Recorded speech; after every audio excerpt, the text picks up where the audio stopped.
자, 피곤한 우리 강원식 대통령 비서실장 모셨습니다. 저 안 피곤합니다. 전혀 피곤하지 않습니다. 아니, 피곤하신 것 같던데? 아닙니다. 전혀 피곤하지 않습니다. 예. 자, 원래 순방에 비서실장이 안 따라가잖아요. 그렇습니다. 그죠? 네.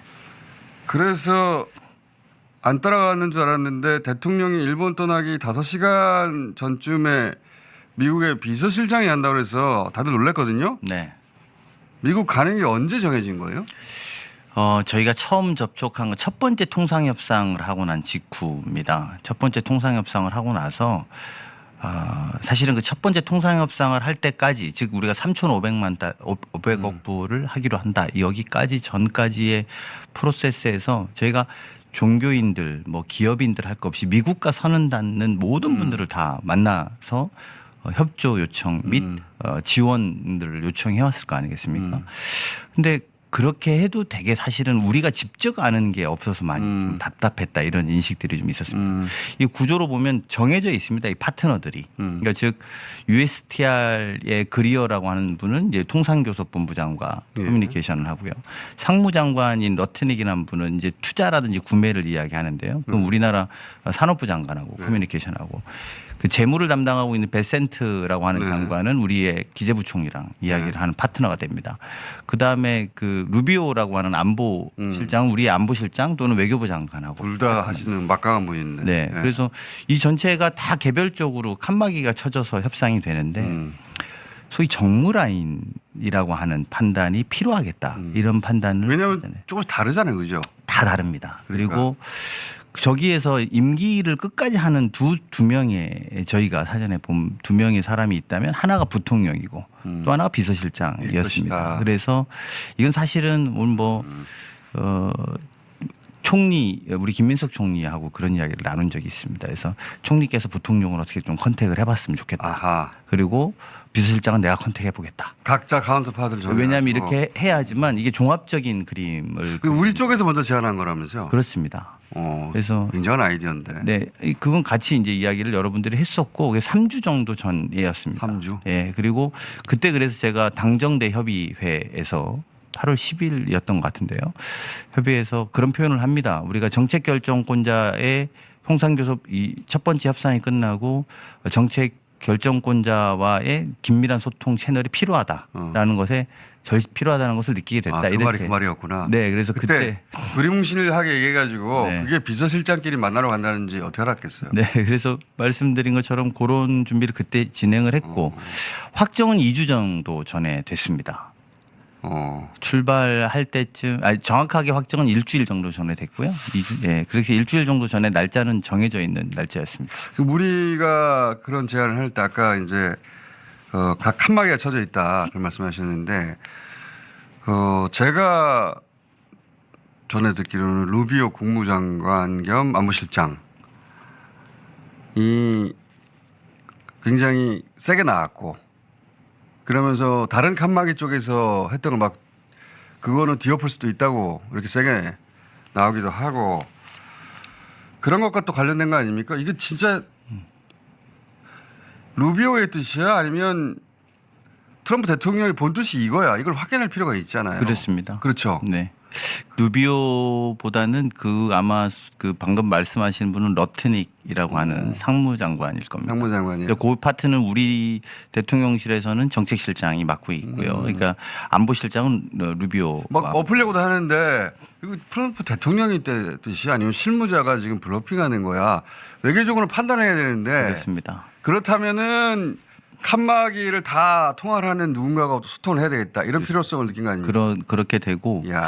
또 러트닉이라는 분은 그 소위 월스트리트의 투자 전문가 계약하고 사람 압박해서 투자하고 이러는 원래 과거에 그랬던 출신 장관인데다가 소위 트럼프 대통령하고 또 막역하다고 다 알려져 있습니다. 이 개별이 또 다 막역한 그러니까 라고 알려져 있습니다. 다 자기는 트럼프 뜻을 대변하는 거라고 말하지만 맞습니다. 실제는 자기 공을 세우려고 맞습니다. 전술적으로 전략적으로 압박하는 걸 수도 맞습니다. 있잖아요. 맞습니다. 근데 우리는 그 본 뜻을 모르니까. 맞습니다. 그런 조정들이 이제 필요한 그 게 뒤에 있는 비서실장하고 얘기를 하면 되지 않을까? 요거까지도 놀라운 발상이긴 한데 근데 그쪽도 필요가 있어야 그래 한번 만나자 오케이 할 거 아닙니까? 거기는 왜 오케이 한 걸까요? 그쪽도 나름대로 걱정들이 좀 있었을 걸로 아하. 생각이 듭니다. 사실은 러시아 이제 미국에서 나왔던 보도들을 몇 개 근거로 좀 말씀을 드리면 네. 저희 정부의 입장이라고 말하면 비서실장으로 좀 곤욕스러울 수 외교적으로 문제 없을 정도로만 말해주세요. 네. 그래서 미국에서 그런 보도가 나왔습니다. 푸틴을 만나러 트럼프 대통령이 갔다 온 직후에 예. 그 다음에 첫 번째 정상과의 대화가 이 한미 정상회담입니다. 근데 푸틴과는 좋은 결과를 만들지 못했는데 결과 안 나왔죠. 그렇습니다. 네. 한미 정상회담에서도 결과가 나쁘다면 이거는 이제 또 미국 입장에서도 곤란하다. 곤란할 수 있는 지점이 있다. 더군다나 지금 이제 최근에 보도가 나오고 있는 그 전승절 관련해서 러시아, 중국, 북한이 모일 수 있다라는 보도들이 그렇죠. 나오고 있지 않습니까? 네. 그렇다면 김정은 위원장 간다고 하죠 지금. 그렇습니다. 이제 미국의 대통령 입장에서도 뭔가의 니드가 좀 있었을 거다. 이번 협상 더군다나 한국과 일본은 사실상 약간 패키지로 묶은 효과가 우리 대통령이 일본을 가면서 발생된 그렇죠. 효과가 네. 있지요. 그래서 그런 것들을 종합적으로 판단하셨을 거다 생각합니다. 이건 제 추측입니다. 그러니까 푸틴이 우리를 도와준 면이 있네요.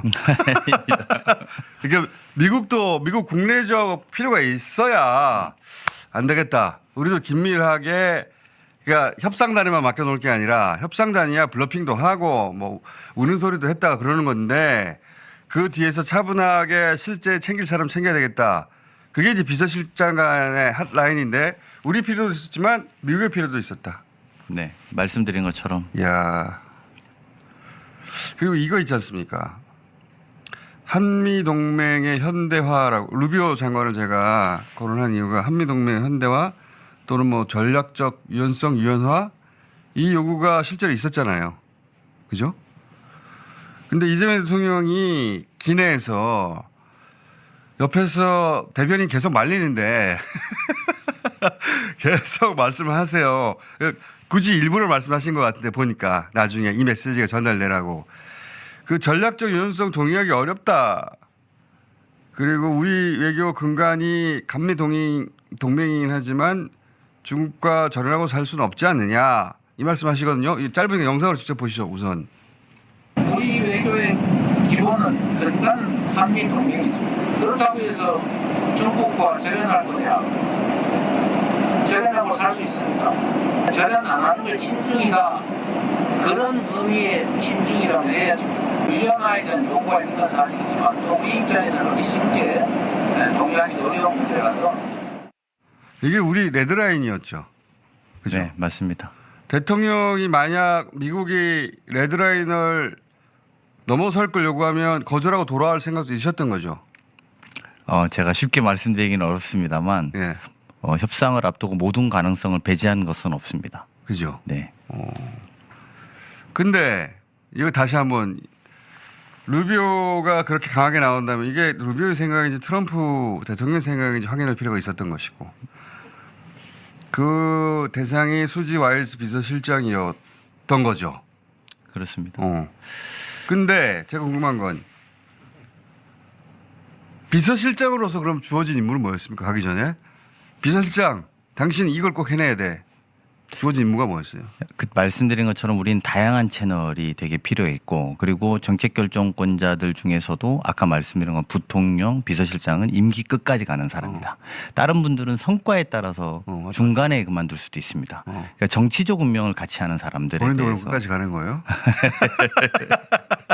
그래서 정치적 운명을 같이 하는 분들 그래서 저 총리는 부통령이랑 커뮤니케이션 저는 비서실장과는 커뮤니케이션을 했고 수지 와일스가 사실 좀 국민 여러분들 잘 모르시는 게 있는데 아버지가 한국군 참전용사입니다. 아버지가 한국군 제가 이제 그런 설득들을 했죠. 만나서 주로 나눈 이야기가 한국 전쟁이 우리 영웅이다. 그리고 우리는 그 한국 전쟁을 기반으로 지금까지 경제 성장을 이루었다. 그리고 이 경제 성장의 후가로 오늘 16명의 한국인 기업들이 여기 이 자리에 왔다. 이제 뭐 이런 이야기도 쭉 하게 됩니다. 그러면서 이제 그리고 미국에 사는 우리 한국계 아메리칸 미국인, 그러니까 한국계 미국인들은 200만 명이다. 이 사람 선거 컨설턴트이기 때문에 매표가 얼마나 움직이는지가 매우 중요합니다. 그리고 그런 영향력들에 대해서 서로 대화하고 이제 그래서 사실은 처음에 본인하고 저하고 계획한 시간보다 훨씬 늘려서 40분 대화를 하게 된 거거든요. 그래서 그런 면에서 이제 같이 교감할 수 있었고 또 한국이라는 나라가 당신 아버지가 피로 지킨 나라인데 같이 지켜달라 이런 호소도 좀 해가면서 그날 대화를 할 미리 수 준비한 있었습니다. 멘트들. 네, 다 준비해야죠. 그리고 연구도 많이 해가지고 갔습니다. 근데 이제 트럼프 대통령이 숙청, 혁명, SNS 정상회담 3시간도 안 남은 시점에 올라왔는데 미리 몰랐죠. 몰랐습니다. 그죠? 다들 놀랐죠. 놀랐습니다. 당연히. 이재명 대통령은 그 SNS 뭐라고 첫 반응하시던가요? 놀라지 않으셨습니다. 되게 의외로 담담하셔서 저희는 오히려 저는 생각해 보면 복귀해 보면 대통령의 그 담담한 모습이 더 놀라웠습니다. 제가 가기 전에도 보고를 드렸을 테고 다녀와서도 보고를 드렸을 거 아닙니까? 왜냐하면 제가 갔다 온 다음에 대통령이 면담이 이루어지는 순간이기 그러니까 때문에 비서실장 만나고 비서실장 만나는 거 결과를 보고하셨을 그렇습니다. 것이고 그렇습니다. 그죠? 그 내용 좀 더 여쭤볼게요. 근데 대통령이 이 숙청 혁명 SNS에 놀라지 않으셨어요? 네, 크게 놀라지 않으셨습니다. 뭔가 올 거라고 예상을 하셨나 한번 트럼프 특유의 어떤 협상 기술로 이해하셨나? 제가 생각할 때는 트럼프 특유의 협상 기술론으로 생각하셨을 가능성이 높습니다. 그리고 저희가 이번 한미 정상회담 전에 여러 가지 시뮬레이션을 하지 않겠습니까? 이럴 수도 현장에서 있고 저럴 수도 있고 이럴 수 있는 그렇지. 것들에 대해서. 근데 대통령께서 이럴 거예요, 저럴 거예요라고 판단하신 게 거의 다 맞습니다. 네, 저는 굉장히 놀라운 통찰력을 갖고 있는 겁니다. 그러니까 이재명 대통령이 시뮬레이션 해놓은 여러 상황 중에 하나였구나. 그렇습니다. 극단적으로 북한 김정은 위원장과 첫 회담 전에 취소해버렸잖아요. 갑자기. 네, 그렇습니다. 원래 11시론이라고 12시 무슨 일이 있는데 11시에 무슨 일을 하는 걸 이 양반이 즐겨하는데 그래서 그거 가지고 유리한 협상을 끌고 가고 그게 뭔지는 몰라도 그런 게 올 거라고 예상했기 때문에 안 놀라셨던 거예요. 이번에도 11시에 갑자기 기자회견 잡아왔어요. 저희 면담이 뒤로 약간 밀려가지고 저희가 또 한국 언론에서 그게 또 무슨 일 아닌가 또 이렇게 표현되기도 했었죠. 그리고 9시 반에 그런 SNS 트루스 소셜의 메시지가 올라오고. 근데 이제 전 그 실시간 봤는데 진짜 놀랐어요. 저는. 네. 아니 뭔가 하긴 할 것 같았는데 그런 건 할 줄 몰랐거든요. 네, 그렇습니다. 그래서 숙청이라니. 저희도 많이 놀랬고요. 현장에서 당황했습니다. 대통령께서 오히려 담담하셨습니다. 네. 근데 왜 30분이나 정상회담 늦어진 거예요? 저는 그게 늦어져가지고 또 이게 사달이 났다 했는데 네. 왜 늦어진 거예요? 뭐 정확하게는 미국 대통령 백악관 측의 요청이었고요. 그래서 그쪽에서는 기자회견을 다른 일로 기자회견을 했습니다. 그 일은 워싱턴 D.C.가 굉장히 범죄에 안전해졌다는 일로 기자회견을 했다는 이유인데요. 아닌 것 같아요. 그거. 사실은 일부러 그것도 뭐 협상의 여러 가지 과정으로도 볼 수 있다고 봅니다. 그러니까요. 속타라고 그런 것 같은데. 근데 이제 SNS 올라오고 네. 다들 놀라고 대통령은 안 놀라셨다고 하는데 스태프들은 다 놀라고 1시간 있다가 비서실장끼리 면담 되게 했다고. 잡혀 있었습니다. 네. 네, 그때 비서실장끼리 처음 만난 거죠. 그렇습니다. 그때 좀 전에 얘기했던 그 인사말 말고 네. 공개할 수 있는 대화 내용이 뭐가 있습니까? 일단 대다수 많은 부분, 그러니까 처음에 인사말 그 정도 있었고요. 그 다음에 한국에서 지금 일어나고 있는 압수수색은 이재명 정부나 우리 행정부가 주도한 일이 아닌 것을 SNS에 설명하고. 네, SNS 관련해서 그러니까 이런 오해가 있었으면 안 되겠다. 한국에서 지금 일어나고 있는 여러 가지 압수수색에 관련된 일들은 한국 정부, 이재명 정부가 한 일이 아니고 국회가 결정하고 특별검사제도를 통해서 진행하고 있는 독립적으로 하는 것이었다. 것이다. 그래서 우리가 그거에 대한 고난이 없고 오해하지 않았으면 좋겠다라는 것을 차분하게 말씀을 드렸는데 처음에는 우리 충청도 사투리로 알았슈 약간 이런 느낌이었어요. 네, 그래요. 의뢰하는 얘기가거니. 네. 그래서 사실은 나오기 직전에 이제 뭐 사진도 찍어야 되고 뭐 이럴 거 아닙니까? 잠깐 사진에도 한번 찍는 시간을 가질 때 그때 다시 한번 요청합니다. 그래서 그 상황에 대해서 대통령에게 꼭 좀 보고를 해달라. 제가 이렇게 요청을 했고 보고하겠다고 답변을 그때 했습니다. 그래서 그때 제게 좀 마음이 그때도 뭐 사실은 불안한 상태였죠. 그러니까 다른 얘기도 하셨겠지만 그 SNS에 대한 대화도 나누셨네 당연히. 물론입니다. 두 트럼프 번이나. 대통령이 오해 좀 하시는 것 같은데 그건 그게 아닙니다라고. 오해 좀이 아니라 오해입니다. 정확하게 네, 이렇게 말씀을 드려야 되는 상황이었고 왜냐하면 이런 걸로 인해서 실제로도 저는 뭐 이게 물론 그게 거래의 기술이라고 생각할 수도 있겠지만 저는 불안한 그렇죠. 사람이었고 혹시나 그 기운으로 정상회담이 되는 거에 대해서 저는 매우 우려하고 있었던 상황입니다. 거래 기술이라 하더라도 이재명 대통령이 그거를 잘 처리해서 넘어가야지. 그죠? 어쨌든 그런 정보를 전달했고 네. 그 비서실장이 알겠다고 잘 전달하겠다 여기까지. 네, 잘 보고하겠다 이렇게 말씀드렸고 말씀해 주셨고 그리고 대통령 전 돌아와서 대통령한테 이 보고를 이렇게 잘 드렸습니다. 전달했다고. 네, 이렇게 전달했다. 방금 말씀드린 대로 이렇게 말씀드렸고 그게 아마 대통령께서 그 트럼프 만났을 때 메시지가 비슷하게 맞아요. 나왔던 압축돼 대목이- 있었지만 네. 간략하게 그런 내용이 네, 들어 있었고. 특별검사에 대해서 이야기하시는 메시지가 있었고 이번에 대통령이 사실은 많은 보고를 듣지 않습니까? 국가의 여러 기관으로부터 보고를 받고 비교적 비서실장은 배석을 거의 다 해서 내용들에 대해서는 다 아는데 이번에 대통령은 정말 놀라운 집중력과 흡수력 그리고 그것을 재조합하는 능력을 보여주신 이야기였습니다. 메시지가 써드려준 대로 되는 것이 아닌 게 그렇죠. 오늘 뭐 사실 김어준 공장장님도 여기 써준 건 있지만 이거대로 안 하시잖아요. 그렇게 하는 사람도 있긴 한데 트럼프는 더 안 그런 분이거든요. 이재명 대통령도 그런 분이 아니고 네. 근데 실시간으로 재조합되는 거 아니에요 머릿속에서. 그렇습니다. 다 조합했습니다. 그래서 그런 것들을 가지고 상대의 기분을 나쁘지 않게 하면서 리딩 주도성을 잃지 않게 대화를 다 하셨고요. 비공개 오찬에서도 우리 대통령께서 미국의 대통령의 제 느낌에는 약간 트랩들이 있었는데 그런 트랩들을 유연하게 다 제거하면서 대화를 즐겁게 이끌어 나가셨고 그래서 정말 발군의 능력을 보여주신 회담이었다. 옆에서도 감탄하셨구나. 예, 저는 뭐 아주 감탄했습니다. 그리고 저는 이제 각자 보고한 전체 내용을 알고 있는 매단되는 사람으로서 그렇죠. 저거를 다 취합해서 이렇게 상반된 조명하는 보고도 거죠. 있었을 텐데. 그렇습니다. 그렇죠. 그 상반된 보고 중에 엑기스를 뽑아서 재조합하는 거잖아요. 그렇습니다. 그리고 그 상황에 맞게 상대를 설득한 유효한 툴로 본인이 체득하지 않으면 안 되는 그렇게 만들어서 했습니다. 근데 트럼프 대통령도 사실 그 자리까지 갔다면 그 능력이 있다고 봐야 물론입니다. 되는데 그 제가 이제 그걸 느낀 게 어떤 기자가 숙청 어떻게 할 거냐 걱정되지 않냐 외치고 처음 만났을 때 그러자 트럼프 대통령이 이재명 대통령한테 귓속말로 저 가짜 뉴스야.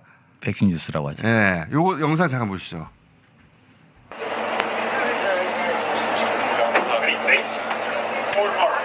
근데 갑자기 소리를 칩니다. 숙청. 그런 걸 가짜 뉴스라고 하죠. 가짜 뉴스라고 We're gonna have 하죠. a good meeting. We're gonna have a great meeting. 그러니까 저걸 보면 자신이 숙청이라고 썼지만 그게 가짜 뉴스라는 건 트럼프도 이미 알죠. 아는데 그 마가 세력이나 복음주의도 자기 지지 기반이니까 그래서 SNS는 해놓고 동시에 한국도 놓쳐서는 안 되니까 맞습니다. 한국 대통령한테 살짝 기뚱한 거 아닙니까? 가짜 뉴스야. 근데 그 트럼프 대통령 입장을 이재명 대통령이 순식간에 간파하고 정상회담 중에 똑부러지게 설명하니까 트럼프가 바로 받아서 루머지. 응, 맞아. 루머야. 하고 툭 정리해버리고 그래서 지지 기반인 마가 복음주의도 챙기고 한국도 챙겨야 하는 트럼프 대통령 숙제를 이재명 대통령이 너무 잘 풀어주니까 고마웠던 거죠. 그때부터 분위기 급반전된 거 아닙니까? 맞습니다. 네. 그쵸? 네, 네. 그 트럼프의 입장에 대해서도 대통령께서 잘 알고 있었고요. 또 마가에 대해서 여러 가지 내용들을 충분히 숙지하고 있는 상태였기 때문에 네. 그 대화의 전체 맥락은 제가 볼 때는 공장장님이 정확하게 보신 건데 충분히 배려받고 그렇죠. 그러니까 미국 대통령 입장에서는 한국 대통령이 자기가 이렇게 했지만 배려해주고 본인의 공간도 만드는 아주 뭐 되게 저 개인적으로는 외교사적인 장면이다 이렇게 봅니다. 트럼프 대통령도 어려운 숙제잖아요. 자기도. 모든 정상들은 어려운 숙제를 안고 있죠. 근데 그 숙제를 이재명 대통령이 너무 잘 풀어주니까 그러니까 스마트 가이 얘기 나오는 거 아닙니까? 맞습니다. 스마트 가이를 끝에 사실은 그 다 나가고 나서 마지막에 대통령하고 두세 명 이렇게 네. 계실 때도 또 대통령이 이렇게 저렇게 말씀하시니까 스마트 가이라고 이렇게 똑똑해 그거 맞아. 의도 약간 맞아. 이런 반응을 계속 보였습니다. 그러니까 그 분위기가 궁금했어요. 우리가 화면 바깥에 나와가지고 그 본심이 나왔을 거 아니에요. 그때부터. 네. 당신 잘했다고. 네. 내 말귀를 정확하게 알아들었어. 똑똑해. 네. 이런 분위기였던 거죠. 그리고 대통령도 그 사실은 되게 모든 거를 흡수하고 모든 걸 다 리딩한 느낌입니다. 이렇게 딱 달라붙어서 그거 이렇고 저렇고 압박하는 실시간으로. 느낌으로 그 대화에 다 나오면 바로바로 이렇게 쳐나가면서 주거니 받거니 잘 하더라고요. 잘하셨습니다. 아주. 근데 궁금한 게 몇 가지 있는데 저 영상 하나 들어봐 주세요. 그 끝나고 이제 사인하러 가잖아요. 네. 이게 처음입니다. 끝날 때가 아니라 입구에 들어갈 때입니다. 아 그래요? 네. 그러면 저렇게 빼주는데 저기서 화면이 끝났는데 저기서 대통령이 앉지 앉지를 않았어요. 않아요. 네. 제가 트럼프 대통령이 다른 정상 만나는 거 많이 봤거든요. 제가 외국에 관심이 많아가지고 저렇게 빼주는 경우도 드물어요. 트럼프 대통령이 자기 감정이 확 드러나는 사람이라 안 빼주고 아예 안 들어오거나 안 빼주는데 빼주는 사람 몇 명 있었어요. 근데 이제 빼주면 앉게 되잖아요. 그 다른 대통령들은 다 앉았거든요. 서서 서명하는 건 내가 처음 봤는데 네. 왜 저렇게 하셨대요?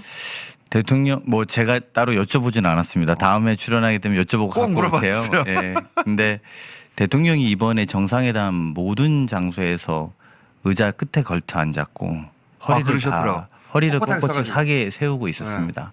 저는 대통령이 상대에 대한 내가 예의를 보이고 있다라는 것을 느끼게 해주시려고 했다고 좀 봅니다. 그래서 이게 좀 본인이 당연히 이게 누구나 불편한 자세 아니겠습니까? 의자 끝에 걸쳐 앉아서 허리를 세우고 앉아 있는 모습이 상대에 대한 예의를 지키고 있다라는 것을 가지고 보여주셨고 동시에 그만큼 본인이 이 일에 대해서 진심으로 긴장하고 최선을 다하려고 하는 것을 보여주셨다고 보고요. 저기에서 앉지 않은 장면도 저는 그런 연장선상에서 해석합니다. 저도 이건 한국적인 부분도 섞인 것 같다. 빼줬는데 내가 앉을 수는 없지 이런 느낌이었는데 꼭 물어봤어요. 네, 물어보겠습니다. 그리고 또 궁금한 게 하나 있는데 두 번째 사진 이거는 이제 우리는 못 봤어. 두 분이 서로 정상회담을 하고 나서 왜 TV를 보고 있는 거예요? 저기 어떤 저게 상황이에요? 이제 그 옆방에 원래 이제 그 오벌 오피스라고 프레스 개글이라고 합니다. 이렇게 쭉 기자들 들어와 가지고 예, 예, 막 예. 질문하던 장면이 있지 않습니까? 드글드글한 장면. 네, 네. 그게 프레스 개글인데 거기에서 나와서 바로 첫 번째 방입니다. 그러면 바로 직전에 했던 걸 보는 거예요? 그래서 우리가 했던 거 봐봐 이렇게 하면서 트럼프가 틀어봐요 이렇게 하니까 저기 나오고 있는 장면이었고 그러면서 잘생기게 나오는데 이런 대화를 이렇게 이렇게 여유롭게 주고받고 그래서 대통령 표정이 밝고 보시면 네. 옆에 비서들도 웃고 있는 게 화면에 잘 받아 그랬더니 그런 이야기를 서로 나누고 있는 장면이에요. 그러니까 나오자마자 분위기가 아주 좋았던 거예요. 바로 프레스 나가자마자 이렇게 문 닫고 들어오자마자 바로 첫 번째 틀어보세요 이렇게 해서 쭉 보면서 아주 좋았던 분위기로 이야기. 그리고 다시 한번 세 번째 사진 띄워봐줘요. 이러면서 이제 그 손으로 이렇게 트럼프 대통령이 이재명 대통령을 가리키면서 당신이 잘했다고 하던가 아니면 저 장면은요. 무슨 장면이에요 저게? 태극기와 성적이 딱 중간에 있어. 그렇구나. 근데 너무 멋있어. 지금 너무 보기 좋아. 이렇게 트럼프 대통령이 이재명 대통령을 향해서 빨리 사진 와서 찍어 이렇게 말하는 장면. 그래서 뒤에 사진사들이 막 달려와서 사진을 찍는 장면. 기분 좋은 거야 지금 트럼프 대통령이. 네, 그렇습니다. 전반적으로 비공개 회의 내내 저런 분위기였어요? 네, 저희가 의원외교라든지 이런 걸 해보면 의례적인 만남이 있고 그렇죠. 상대국에 와도 네, 진심이 안 들어가는. 네, 근데 보통은 다 의례적입니다. 10개, 한 9개는 내가 또 볼 일이 있을까 이런 마음으로 대한다면 한 10% 정도의 굉장히 밀도가 생기는 데인데 제가 볼 때는 이번 한미 정상회담의 핵심은 굉장한 신뢰를 구축했다는 겁니다. 아마 서로가 오해가 많았을 거라고 봅니다. 저희도 트럼프 대통령에 대한 오해가 충분히 있을 거라고 생각하고요. 트럼프 대통령도 이재명 대통령에 대해서 오해가 분명히 있을 수 있을 거라고 보는데 이거는 적어도 다 없어졌고 굉장한 신뢰를 획득했다 이런 것은 확인했고 제가 저 오찬에 있었던 내용은 공개할 수 없는데 할 수 있는 것만 해주세요. 하나만 공개하면 적어도 부정선거를 믿지는 않고 있었다는 걸 확인하는 한마디가 있었습니다. 그러니까 트럼프 대통령이 중요한 멘트입니다 이거. 그렇습니다. 예. 한마디였는데 나는 진작부터 당신이 당선된다고 듣고 있었다. 이렇게 표현을 하는 장면이 하나 있습니다. 그러니까 지금 극우들이 국내외적으로 미국에서도 그리고 한국에서도 극우들이 부정선거로 이재명 당선됐고 트럼프 대통령이 그걸 알고 재관을 할 것이다. 그거를 마지막 순간까지 믿었는데 중간에 좀 더 그럼 이제 본의 아니게 소개를 해야 되는데 네. 그 소개 중 내용 중에 우리 대통령께서 트럼프 대통령과의 공통점을 이야기하면서 우리 다 테러의 경험이 그렇지. 있다 이런 이야기를 하시게 되죠. 그랬더니 그러냐 그랬더니 그런 이야기를 물어봅니다. 트럼프 대통령이. 그러고 두 번째는 우리 둘 다 최다 득표의 경험이 있다 이런 이야기를 합니다. 그래서 실제로 우리도 민주당 사상 최다 득표였고 저기도 공화당 사상 최다 득표였는데 그런 이야기를 하면서 난 당신이 진즉부터 된다고 난 듣고 있었다 이런 게 나오는 장면인데요. 그렇게 그런 대화의 인간적인 교감들의 단면에서 이 외교적인 문제가 아니라 이건 되게 사적인 대화들을 소개한 거니까요. 이런 장면에서 굉장히 밀도 있게 가까워지겠구나 이렇게 추측하실 만한 장면들이라고 봅니다. 비서실장끼리도 혹시 그 이후에 대화해 보신 적 있나요? 이제부터는 이제 제가 말씀을 좀 아껴야 되는 것이 그래요? 제 이번에 아까도 그런 표현을 하셨는데 대통령이 주역이고 저는 이제 엑스트라인데 자꾸 제가 신스틀러처럼 돼서 저는 이제 좀 다시 엑스트라로 좀 포지셔닝하게 도와주시면 감사하겠습니다. 어쨌든 비서실장끼리는 앞으로 소통하기로 한 거죠 계속. 네, 소통을 하기로 했습니다. 이재명 대통령 본인의 입으로 이번 정상회담은 어땠어라고 평가하신 게 있습니까? 이제 시간이 다 돼가지고. 어제 대통령 다음 날 아침에 보통 이제 정상회담이 저렇게 끝나고 나면 비서실장한테 고생했어요 이렇게 시작하셔야 되는데 그냥 그런 거 전혀 없으시게 다른 일을 바로 지시하셨다는 말로 대신하겠습니다. 이 정도는 당연히 해야 되는 거 아니야? 제가 볼 때는 혹시 가장 만족스러운 대통령이 스스로 만족스러운 성과는 뭐라고 보십니까? 대통령도 제가 볼 때는 편하게 말씀하셨다고 봅니다. 이 회담의 끝에쯤에는. 그러니까 물론 다 배려하고 긴장감 있게 하셨겠지만 적어도 트럼프 대통령한테 이 정도까지 말해도 되는 말할 수 있는 사이가 됐다라는 확신을 얻게 된 점. 그러니까 대통령도 신뢰가 생긴 점도 저는 매우 큰 성과다 이렇게 생각합니다. 이 정도까지는 우리가 말할 수 있겠구나 하는 네. 그 선을 확인한 거구나. 네. 그거 중요하죠. 이번에 새로 발견한 대통령 면모가 있습니까? 이번에 굉장히 긴장되는 상황이었잖아요. 말 한번 잘못하면 나라가 흔들흔들할 수도 있잖아요. 네. 그 사실은 정상 간의 통화를 언론에 공개되고 있지 않지만 계속 하고 있습니다. 전 세계 정상자들과. 근데 저희가 G7 가기 전에 많은 언론들이 이재명의 이재명 대통령의 첫 외교 무대에 대한 이런 평가들을 했는데 우려, 네. 걱정. 제가 그 대통령실의 참모들한테는 저는 절대 걱정 안 한다 이렇게 이야기했습니다. 정상과의 대화와 통화에서 대통령은 정말 자신감 있고 잘 리드하십니다. 물론 다 내용에 대해서도 아주 유연하게 복합적으로 판단하고 결정하는 능력을 갖고 계시고요. 그런 면에서 G7 가기 전에 전 절대 걱정 안 한다. 오히려 잘하고 오실 거다. 그리고 외교에 되게 적합하다 이런 거고 오히려 우리나라에서 더 이 오해를 못 풀고 있고 전 세계에 있는 아무리 다른 영역에 있는 사람들도 대한민국 오해보다는 빨리 풀리는 것 같습니다.